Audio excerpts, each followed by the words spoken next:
수요일 밤 예배를 허락하신 하나님 감사합니다. 3일간도 하나님의 사랑과 은혜 가운데 우리들의 삶의 전부를 지켜주신 하나님 감사합니다. 날마다 하나님 앞에 감사하게 하시고 날마다 즐거움과 기쁨으로 영원한 구원의 기쁨을 회복함으로 어려운 상황 속에서도 주님을 찬양하며 주님을 의지하고 주님을 기억하고 주님만 자랑하는 삶을 살아가게 하여 주시옵소서. 이 시간도 비대면 예배로 대면 예배로 주님 앞에 영광 드리는 주님의 사랑하는 백성들을 축복하시고 한없는 축복과 은혜를 더하여 주시옵소서. 예배 온전히 주님께 내어 맡깁니다. 주님 사랑하는 우리 성도들과 함께하여 주시옵소서. 예수님 이름으로 간절히 기도하옵나이다. 아멘. 하나님의 말씀 봅니다. 하나님의 말씀은 사도행전 17장입니다.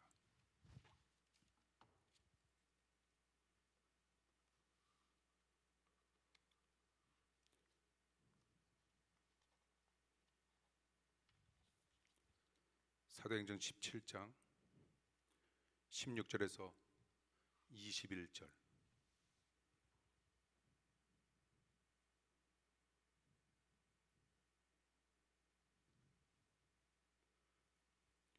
교독 읽도록 하겠습니다. 제가 16절 먼저 읽겠습니다.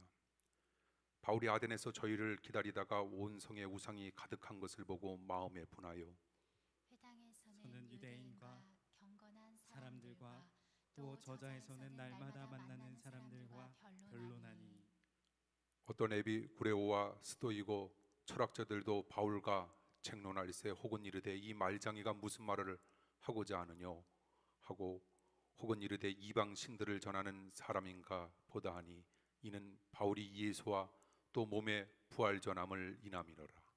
붙들어 가지고 아레오바고로 가며 말하기를 우리가 너희 말하는 이 새 교가 무엇인지 알 수 있겠느냐. 네가 무슨 이상한 것을 우리 귀에 들려주니 그 무슨 뜻인지 알고자 하노라 하니 모든 아덴 사람과 거기서 나그네 된 외국인들이 가장 새로 되는 것을 말하고 듣는 외에는 달리는 시간을 쓰지 않음이더라. 아멘. 바울의 베레아 선교는 상당히 성공적이었습니다. 베레아 사람들은 여러분들이 너무나도 잘 아는 바와 마찬가지로 아주 신사적이었다 이렇게 표현하고 있는데, 여기서 신사적이라고 하는 말은 심성이 좋고 열등의식과 편견이 없으며 그리고 예민하지 않아서 상처도 잘 받지 아니하고 이성적인 판단력을 가진 사람을 가리켜 우리는 흔히 성경 속에서 이야기하는 신사적인 사람이라 이렇게 표현하고 있는 겁니다. 감정이 예민하면 깊은 진리로 들어가기가 정말 어렵습니다. 감정적인 기복에 따라 신앙적인 기복도 심하고 조금만 감정이 틀어지면 너 죽고 나 죽자 이렇게 달려드니 그동안 쌓아놓았던 모든 축복의 자산을 한순간에 허물어 버릴 수 있기 때문입니다. 그러나 베레아 사람들은 신사적인 자세를 가지고 그들은 간절한 마음으로 하나님의 말씀을 받았다라고 하는 겁니다. 그리고 성경을 진지하게 탐구했기에 베레아 사역은 좋은 열매를 거둘 수 있었다는 겁니다. 날마다 우리들에게 들려주시는 하나님의 고귀한 말씀이 있을 겁니다. 오늘 베레아 사람들이 신사적인 마음을 바탕으로 그들이 그렇게 했듯 우리들도 마음의 문을 여는 겁니다. 그리고 간절하고 진실된 마음으로 마치 목마른 사슴의 심정으로 하나님의 말씀을 받아들이는 겁니다. 그 말씀은 운동력이 있어 우리의 심령 가운데 아름답게 맺히는 열매로 반드시 임하게 된다는 겁니다. 그때 유대인들이 데살로니가에서 베레아까지 와서 소동을 일으켰습니다. 그러자 형제들이 바울을 아덴으로 홀로 피신시킵니다. 바울은 아직 자신의 순교때가 아닌 줄 알고 아덴으로 혼자 피신했고 그를 아덴까지 인도한 사람에게 실라와 디모데를 속히 오게 하라라고 하는 명령을 내리고 그리고 아덴에서 혼자 머물게 되었습니다. 그리고 16절에 보니 그런데 아덴을 둘러보면서 온 성에 우상이 가득한 것을 바라다보면서 그의 마음 가운데 분노가 생겼는데 우리는 그 분노를 가리켜 어떤 분노라 이야기할까? 거룩한 분노라 이야기하는 겁니다. 그런 거룩한 분노를 가지고 그는 회당과 길거리에서 날마다 만나는 사람들과 변론을 합니다. 그러자 철학자들 가운데 어떤 사람들은 비꼬며 이렇게 말합니다. 이 말쟁이가 무슨 말을 하느냐? 또한 어떤 사람들은 그가 이방인들을 전한다라고 하면서, 그러면서 그들은 바울을 붙잡고 아레오바고로 가며 이렇게 말합니다. 너희 말하는 이 세교가 무엇이냐, 그 뜻을 말해달라라고 하는 오늘 본문의 말씀을 우리는 읽었습니다. 그들의 요청을 듣고 바울이 그들 앞에서 철학적으로 그럴듯하게 설교하지만 결과적으로 아덴 사역에서는 커다란 열매가 없었습니다. 그들에게 영향력을 주기보다는 오히려 조롱을 들었던 겁니다. 그런 조롱을 대하면서 사도 바울은 아덴 사역에서 상당한 좌절감을 느끼게 됩니다. 왜 그런 실패가 있었는가? 우리는 크게 두 가지로 살펴볼 수 있습니다. 첫째, 왜 실패했을까? 혼자 사역했기 때문입니다. 그는 선교 여행을 시작하면서 항상 팀으로 같이 다녔습니다. 그런데 아덴에서는 혼자 있으면서 복음을 전했던 사도 바울, 그것이 문제였던 겁니다. 아무리 위대한 사도라도 혼자서 모든 일을 다 할 수는 없다는 겁니다. 모세가 아무리 훌륭해도 아동과 훌의 양손을 받쳐주는 그런 놀라운 은혜가 없었더라면 모세는 아마 실패했을 겁니다. 주역도 필요하지만 조역도 필요합니다. 드라마는 주연 한 사람의 잘남으로 이루어질 수 없다라고 하는 건 많은 조연으로 인하여 그 드라마가 더더욱 왕성된 모습을 보일 수 있다라고 하는 걸 우리가 알던 말입니다. 모세가 광야 40년 동안 얼마나 강한 믿음과 카리스마를 가지고 백성들을 이끌었을까? 그래도 성경에 보니 그의 약한 모습이 종종 나오고 있는데, 모세나 사도 바울에게도 동역자가 필요합니다. 심지어 예수님도 겟세마네 동산에서 십자가를 앞두고 기도할 때 제자들이 기도로 도와주기를 원했습니다. 그처럼 예수님에게도 기도 후원자가 필요하다면 하물며 우리 사람들에게는 얼마나 더 많은 기도 후원자가 필요하겠는가? 부족한 사람에게도 합정의 성도라는 여러분 동역자가 있기에 부족하지만 여기까지 올 수 있었습니다. 앞으로 남은 목회, 저는 저 혼자 목회하는 것이 아니라 우리 사랑하는 성도님들의 기도와 우리 사랑하는 성도님들의 사랑과 그리고 우리 사랑하는 성도님들의 하나님을 향한 열정과 그리고 부족한 목사를 향한 기도를 바탕으로 남은 사역 은혜 가운데 마치고 싶습니다. 지금부터 능력 있는 사람들과 큰 꿈과 비전을 가진 사람들이 동역자가 없어서 그 비전을 펼치지 못하는 경우도 참 많습니다. 동역자, 배가 항해하기 위해서는 배를 띄워주는 물이 반드시 필요합니다. 그처럼 큰 꿈과 비전을 이루기 위해서는 배경이 되어주는 기도 후원자가 절실히 필요한 시대를 우리는 살고 있다라고 하는 사실을 우리는 기억합시다. 내가 때로는 주연의 위치에서 있을 때도 있을 겁니다. 그리고 또한 조연의 위치 속에서 임해야 하는 또한 교회 생활도 분명히 있을 겁니다. 내가 조연이든 주연이든 우리는 그건 상관없이 나는 하나님의 영광을 위한다라고 하는 그런 커다란 기도 제목을 가지고 하나님 앞에, 하나님 내가 주연이든 조연이든 상관없다라고 하는 그런 은혜와 믿음을 가지고 나는 항상 동역하는 자세로 하나님 앞에 영광 돌리며 살아가겠노라라고 하는 마음으로 신앙생활에 임할 수 있다면 하나님은 우리의 신앙생활을 아름답게 꽃피게 해줄 것이고, 거기서 나타나는 거룩한 열매를 바탕으로 우리가 살고자 하는 우리의 인생 속에서 우리는 큰 열매를 맺으며 살아갈 수 있는 은혜의 백성들로 반드시 거듭나게 되리라 믿습니다. 논쟁을 앞세운다면 절대로 우리는 우리가 임한 자세 속에서 우리는 아름다운 열매를 맺지 못할 겁니다. 사도 바울은 아덴을 둘러보자 엄청난 철학적인 기운을 느꼈습니다. 당시 정치의 본사는 로마였고 종교의 본사는 예루살렘이었고 철학의 본사는 아덴이었습니다. 그래서 보통 사람들조차 대단한 철학과 이론으로 무장되어 있었습니다.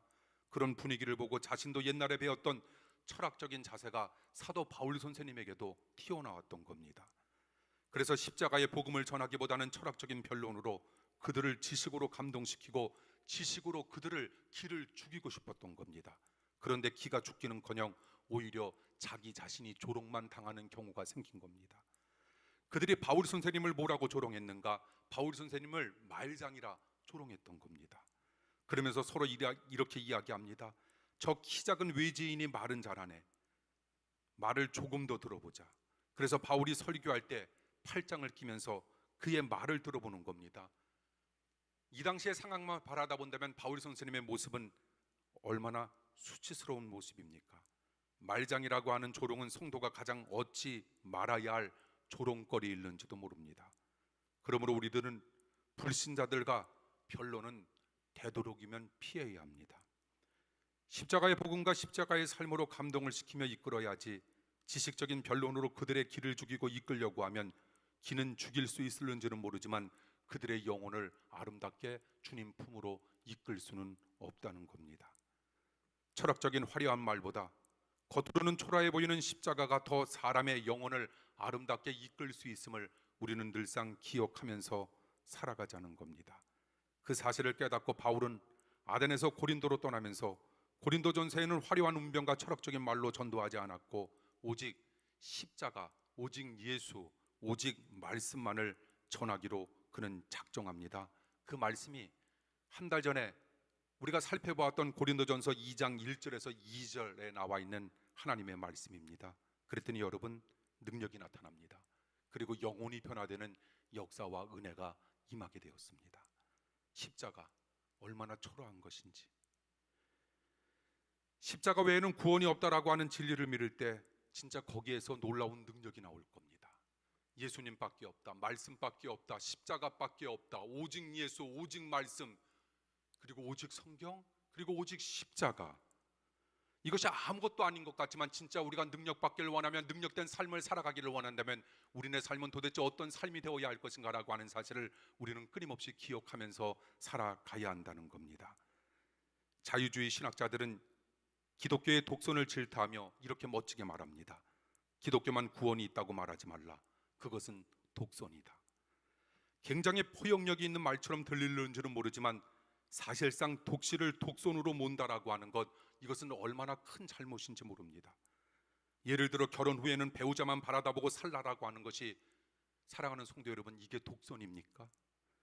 모든 사람들을 사랑해야 하지만 깊은 관계로 들어갈 때 나의 최고의 사랑의 대상은 배우자 한 사람이 되어야 한다라고 하는 이 사실이 여러분 독선입니까?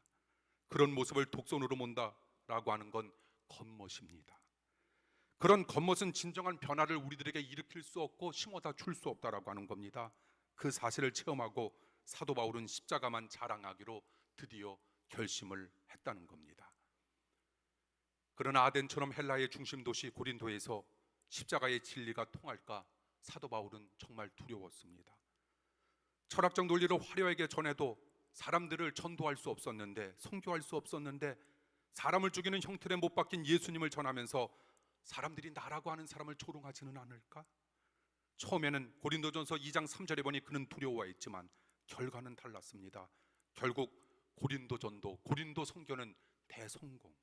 신약교회에서 가장 큰 교회가 고린도 지역에 드디어 세워질 수 있었다라고 하는 것.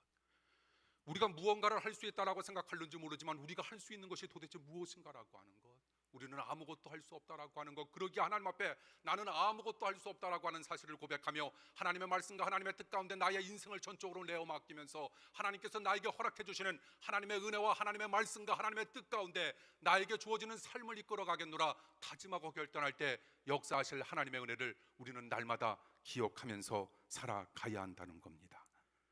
아덴의 실패와 고린도 성공에는 어떤 차이가 있었을까? 환경도 유사했습니다. 그리고 전하는 사람은 똑같았습니다. 그런데 차이가 있었습니다. 그 차이는 어떤 차이였는가? 십자가가 있느냐 없느냐의 차이였음을 우리에게 일러줍니다. 똑같은 인생이지만 성공하는 인생이 있고 실패하는 인생이 있다면 그 차이는 어디에서 나타날 수 있을까?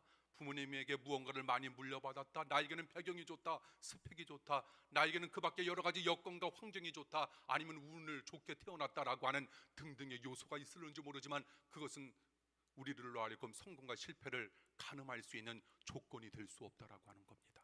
사랑하는 성도 여러분, 십자가로 우리네 인생도 성공의 인생과 실패의 인생으로 나눌 수 있다라고 하는 사실을 기억하면서 남은 인생 우리 무엇을 붙잡으며 살아가야 할까? 십자가가 함께하기 위해서 나를 버릴 수 있는 그런 믿음의 사람이 되어야 합니다. 그럴 때 사도 바울 선생님을 성공적으로 이끌었던 성령님의 놀라운 역사가 우리 사랑하는 성도님들의 삶을 더더욱 멋지게 이끌어 주실 줄 믿습니다. 십자가는 그래서 성공의 원천, 능력의 원천이라 우리는 이렇게 이야기하고 표현하는 겁니다. 루터, 그로 말미암아 종교 개혁이 일어나게 됩니다. 하나님의 말씀을 어려운 자기 나라 말이 아닌 라틴어로 쓰여 있어서 일반 사람들은 하나님의 말씀을 읽을 수가 없었다라고 하는 겁니다. 마틴 루터에 의해서 독일 사람들도 드디어 라틴어가 아닌 자기네 국어로, 자국어로 하나님의 말씀을 읽기 시작하자 그 가정의 변화가 나타납니다. 그 동네의 역사가 임하게 됩니다. 그리고 그 사회가 변화되었고 그 나라가 변화되는 역사가 임할 수 있었다라고 하는 겁니다. 십자가입니다. 그리고 하나님의 말씀입니다. 그리고 예수 그리스도입니다. 우리가 전해야 할 것은 무엇일까? 말씀, 십자가, 예수님. 그리고 우리가 받아들여야 할 것은 어떤 것인가? 오늘 신사적으로 베레아 사람들이 하나님의 말씀을 간절히 받음으로 말미암아 그들의 영적인 삶이 변화될 수 있었고 그들의 인생이 변화될 수 있었듯 우리들도 우리에게 들려주시고자 하는 하나님의 귀한 말씀을 마음 활짝 열고 간절한 마음으로 사모하고 받길 원합니다.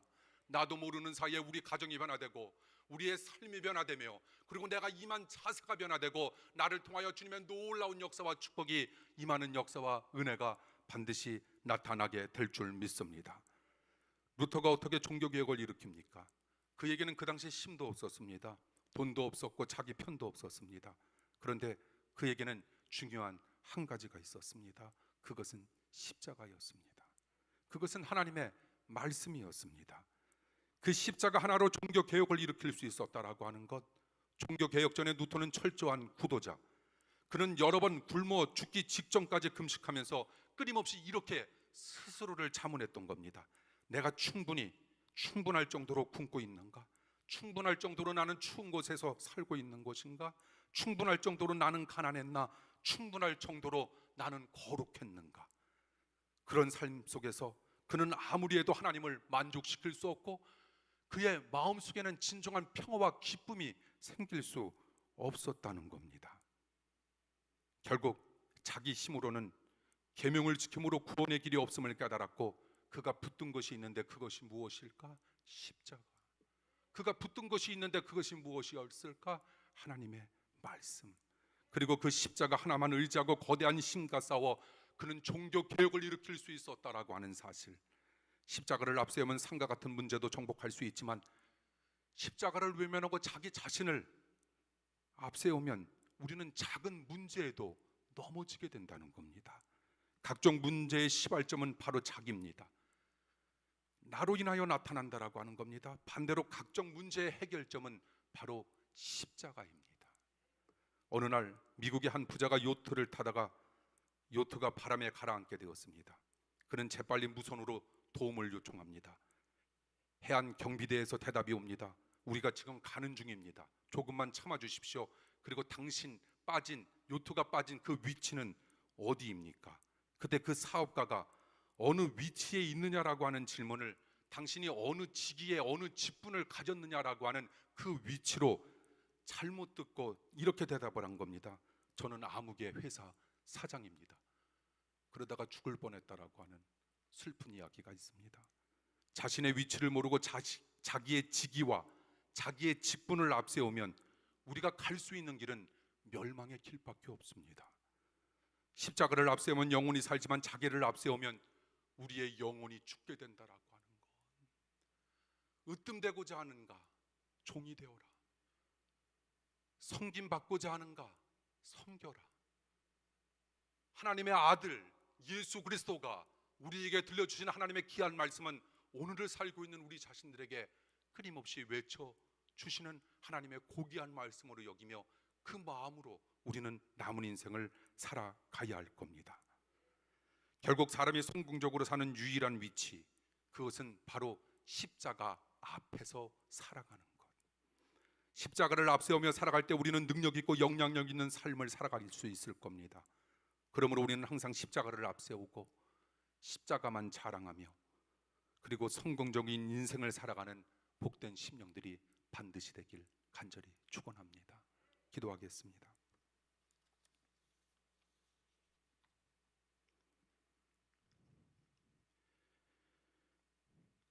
오직 말씀, 오직 예수, 오직 십자가. 아무것도 아닌 것 같지만 그것에서 문제의 시발점과 해결점이 나뉘어질 수 있으니 아덴 선교와 고린도 선교를 통하여 우리에게 들려주시고자 하는 하나님의 귀한 말씀이 이 시간 우리의 심령 가운데 강하게 울려 퍼지게 하여 주시옵소서. 신사적인 사람이 되게 하소서. 심성이 좋고 열등의식과 편견이 없으며 예민하지 않아 상처를 잘 받지 아니하고 그리고 상처도 잘 주지 아니하며 이성적인 판단력을 가져 주님 앞에 영광 돌릴 수 있는 사람, 그리고 이런 모든 것들을 뛰어넘어 신사적인 자세를 가지고 베레아 사람들처럼 간절한 마음으로 하나님의 말씀을 받으며 성경을 진지하게 말씀 속으로 깊숙이 들어가 좋은 열매 거둘 수 있는 은혜의 삶이 되게 하여 주시옵소서. 사랑 많으신 예수님 이름으로 간절히 기도하옵나이다. 아멘. 교회 소식 말씀드립니다. 우리 주변에 계신 분들과 함께 우리 눈으로 인사하죠.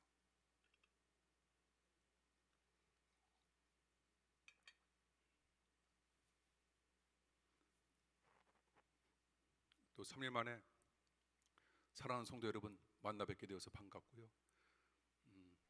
주일 밤에 이렇게 본의 아니게 좀 끝에 기운이 좀 딸려서 우리 성도님들하고 인사를 못했더니 문자에 안부 전화에 괜히 여러분들한 근심을 끼쳐드린 것 같아서 죄송하고 괜찮습니다. 곧바로 몸이 또 이렇게 많이 회복이 되었습니다. 이렇게 또 설교자로서 그 말씀에만 이렇게 집중하면서 전하다 보면요, 때로는 이렇게 좀 순간적으로 기운이 떨어질 때 있고, 뭐 뭘 못 먹어서 그런 건 아니니까 너무 불쌍하게 보지 마시고요. 또 여러분들이 많이 기도해 주시고 또 응원해 주시고 목사님 오히려 감사하다고 울면서 본인이 너무 죄송하다고, 본인은 나한테 아무것도 아무것도 안 해준 게 없고 오히려 제가 저를 위해 너무 많이 기도해 주시는 걸 아는데, 그런 전화를 받아서 내가 지금 기운 없더라도 뒤에 나가서 인사를 할 걸 괜히 우리 성도님들한테 심려를 끼쳐드렸다, 무척 죄송하게 생각했습니다. 그래서 오늘 괜찮아 보이죠? 예, 감사합니다. 여러분 또 돌아오는 맥주 감사 주일 은혜 가운데 여러분 잘 지킬 수 있도록 여러분 기도해 주시기를 바랍니다. 그리고 또 주일날도 또 설교하겠지만 오늘 우리 성철이가 퇴소했다는 소식을 들었고요. 또 서종충 권사님 아들 찬영이가 또 장교로서 군복무 2년간 잘 마치고 오늘 제대 잘 했다라고 하는 전화 받게 되었습니다. 우리 사랑하는 아이들이 한 명, 두 명씩 또한 입대했다가 이렇게 제대하는 모습 보고 퇴소하는 모습 보면 정말 마음이 얼마나 흐뭇하고 감사한지 모릅니다. 특별히 여러분 육신적으로 어려움을 맞이한 우리 사랑하는 성도님들을 위해서 여러분 꼭 기도해 주시길 바라고요. 특별히 나라에서 군에서 나라를 지키고 있는 우리 사랑하는 아이들을 위해서 꼭 기도해 주십시오. 그들에게 놀라운 체험의 은혜의 역사가 꼭 나타나게 해달라고 기도해 주시면 감사하겠습니다. 마친 뒤에 바로 3층 재무부실에서는 기획위원들 모임 있도록 하겠습니다. 장로님들과 우리 강재희 권사님, 김동렬 권사님, 김병호 권사님 함께 참여해 주시길 바라고요. 김동렬 권사님 3층 재무부실 열어 놓으시고 에어컨도 켜시고 잘 준비하고 계시면 감사하겠습니다. 그리고 돌아오는 주일에도 더 강구하겠지만 다음 수요일은 감리사님을 모시고 감리사님이 의장이 되어서 임시 구역회로 모이게 됩니다. 그때는 가능한 한 속장님들, 권사님들, 장로님들, 그리고 남녀 여성계 회장, 감사, 청년회장, 서기 이렇게 참석하셔야 됩니다. 그리고 이제 행정목사님들을 통해서 여러분들한테 문자가 가겠지만 혹시 여러 사정 때문에 참여를 못 하시는 경우는 대신 위임한다라고 하는 그 내용에 카톡이나 문자로 보내주신다면 참고하도록 하겠습니다. 축복 기도하고 오늘 예배 마치도록 하겠습니다.